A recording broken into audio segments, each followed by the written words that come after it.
Bonjour, bienvenue dans ce premier journal de 2024 et très belle année à toutes et à tous. Vous étiez nombreux à faire la fête hier soir, en montagne ou en ville.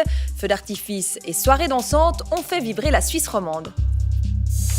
Et c'est la tradition, les dirigeants du monde entier ont formulé leurs vœux pour 2024. Des vœux au ton parfois martial dans un contexte géopolitique trouble. Et puis cette alerte au tsunami en cours au Japon, après une série de tremblements de terre dans le centre du pays. Les habitants de certaines zones ont dû être évacués tandis que des vagues de plusieurs mètres arrivent sur les côtes. Il y a toute une magie à passer Nouvel An à la montagne et c'est encore plus beau quand il neige. C'était le cas à Anzer en Valais hier soir. C'est le reportage d'Yvan Illy, Flore Dusset et Julie Conti.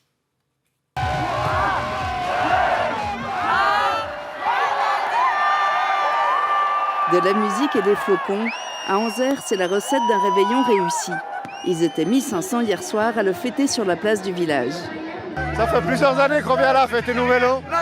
Bonne ambiance, la neige, c'est top. Bonne année à tous. Ouais, bonne année.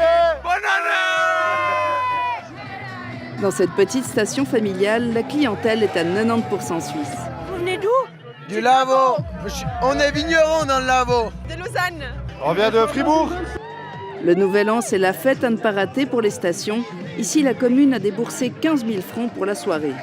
Depuis plusieurs mois, bien évidemment, on prévoit un petit peu le programme avec le DJ, le feu d'artifice, les artistes, les partenaires de la station qui prévoient tout ce qui est restauration. Donc ça fait plusieurs mois, mais réellement depuis hier, on a construit le podium et c'est parti, quoi. Une fête qui se déroule aussi dans les restaurants et les bars d'Anzer qui ont fait le plein d'habitués. Ça fait 30 ans que je viens en Anzer. Chaque année, c'est toujours merveilleux, c'est super, j'adore. Le réveillon, c'était aussi l'occasion d'enterrer l'année 2023, qui n'a pas laissé que des bons souvenirs. L'actu est pas drôle et 2024, en termes d'actu, ça s'annonce pas loin d'être meilleur. L'année prochaine s'annonce pas terrible. Beaucoup d'augmentation, des choses, voilà. On espère que ça ira, quoi. Une année pleine d'incertitudes à l'image de ces feux d'artifice qui se sont un peu perdus dans le brouillard, mais qui n'ont pas terni la fête pour autant.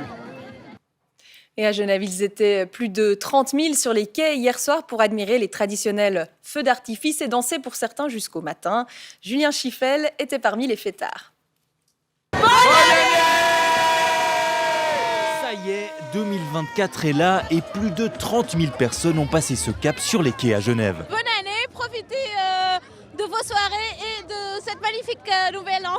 Bisous! En musique, entre amis ou en famille pour échanger des vœux. Que tout le monde soit heureux. Beaucoup de projets, beaucoup de voyages et beaucoup de sport. J'aimerais bien beaucoup d'argent, ça me ferait plaisir, ça me ferait très plaisir, ouais. Et repasser à la télé. Ah, j'aime bien passer à la télé, c'est tout. Ici, des vœux plus politiques. On veut 2024 de paix. On veut 2024 de la Palestine soit libre. Mélangé à la foule, un rassemblement appelé à un cessez-le-feu hier soir à Gaza. Même si on est le 31 décembre, etc., c'est le Nouvel An, etc., pour les Palestiniens, c'est pareil. Ils sont sous les bombes, qu'on soit le 31, le 1er janvier, le 25 février, n'importe quand. Ils sont dans la même situation, sous les bombes. Soirée festive pour la plupart, mais certains ont passé le réveillon au fourneau. Il faut bien quelqu'un qui puisse nourrir les convives, hein. Donc il y en a qui bossent et d'autres qui se promènent. Donc après notre tour donc, de faire la même chose. Donc voilà, un peu plus. Vous, c'est quand que vous allez faire la fête? Nous, ça va être demain et après-demain. Minuit sonne, le début du spectacle que tout le monde attendait ici. De Haute-Loire, on a fait tout ce trajet juste pour voir ce feu d'artifice du lac Léman. Et c'est quelque chose d'incroyable. Et c'est magnifique, incroyable. On se régale, mesdames et messieurs. Une foule hétéroclite qui déambule et se déhanche. On vient de Roumanie et on est très heureux. Ils étaient nombreux hier soir à se réjouir de tourner la page 2023. À travers le monde, les chefs d'État et de gouvernement ont livré leurs vœux pour la nouvelle année. Dans certains pays comme la Russie ou la Chine, les dirigeants se sont montrés particulièrement offensifs. Laurent Bourcalter. Traditionnel et féerique, le Kremlin et la place rouge. Le décor parfait pour promouvoir l'image d'un pays uni. tout l'enjeu du discours du Nouvel An de Vladimir Poutine, qui a notamment salué son armée. Je voudrais m'adresser à nos militaires, à tous ceux qui sont à leur poste de combat, qui sont à l'avant-garde de la lutte pour la vérité et la justice. Vous êtes nos héros. Nos cœurs sont avec vous. Nous sommes fiers de vous et admirons votre courage. Même confiance à Pékin, où le président Xi Jinping a salué le renforcement des relations entre la Chine et la Russie au cours d'un échange de vœux avec Vladimir Poutine. Le président chinois a également mis l'accent sur les enjeux géopolitiques à l'approche de l'élection présidentielle à Taïwan le 13 janvier. Nous continuerons à aider Hong Kong et Macao à exploiter leurs atouts, à mieux s'intégrer dans le développement global de la Chine et à garantir la prospérité et la stabilité à long terme. La Chine sera certainement réunifiée et tous les Chinois des deux côtés du détroit de Taïwan devraient être liés par un objectif commun et partager la gloire du rajeunissement de la nation chinoise. Enfin, à Pyongyang, le ton était particulièrement belliqueux. Cette année, les États-Unis et leurs partisans ont continué à mettre en œuvre leur tactique de confrontation contre la République populaire démocratique de Corée de manière vicieuse. Leurs provocations et leur dangerosité ont atteint un niveau sans précédent. Kim Jong-un a notamment ordonné d'anéantir la Corée du Sud et les États-Unis si ces pays venaient à initier une confrontation armée, selon l'agence de presse officielle nord-coréenne. Au Japon, une alerte au tsunami a été lancée après d'importants tremblements de terre dans la péninsule de Noto, dans le centre du pays.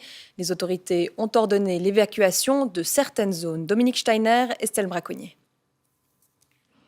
Premières images d'un tsunami causé par une série de puissants séismes dans le centre du Japon.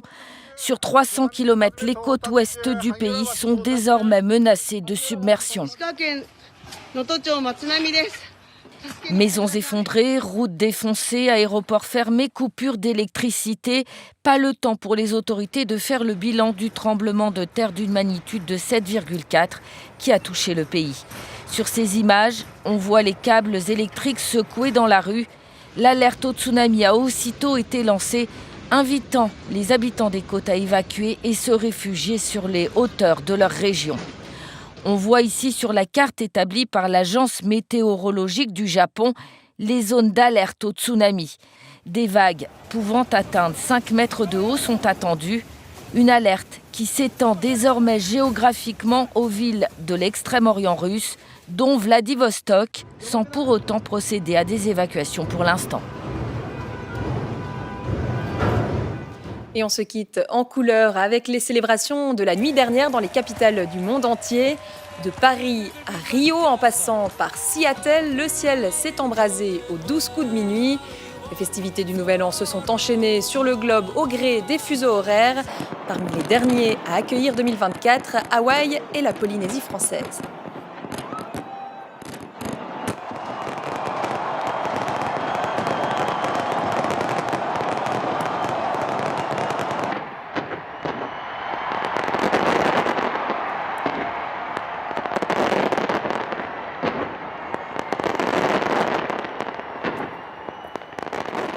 Et c'est la fin de ce journal. Merci de nous avoir suivis. Tout de suite, la météo de Stéphane Thiebaud. Je vous retrouve à cette place ce soir à 19h30. Excellent après-midi.